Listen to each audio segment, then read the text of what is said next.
আমার এই লোডেড গাপ্পিটা কয়টা বাচ্চা দিবে। আসসালামু আলাইকুম গাইস, দেখতে পাচ্ছেন এটা হচ্ছে আমার বারান্দার ব্রুড মাছের সেট আপ। তো দেখতে পাচ্ছেন এখানে কতগুলা মাছ আমাদের আছে, সবগুলো হচ্ছে ব্রুড। আর এটা হচ্ছে আমাদের রেড মস্কো গাপ্পির ট্যাঙ্ক, এবং দেখতে পাচ্ছেন আমাদের মাছগুলো কত হেলদি মাশাল্লাহ। এবং আমি দেখতে পেলাম যে আমার একটা রেড মস্কো গাপ্পি ফিমেল লোডেড আছে।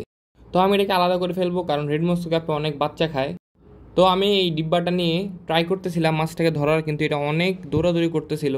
অ্যাট লাস্ট আমি এটার অনেক কষ্ট ধরতে পারি। এটার আমি আমার রুমে নিয়ে আসি, কারণ আমার রুমে অলরেডি আমি আগে থেকে একটা ব্রিডিং সেট আপ বানায় রাখছিলাম। তো আমি এটাকে কতক্ষণ অ্যাক্লিমেশন করার জন্য রেখে দিই।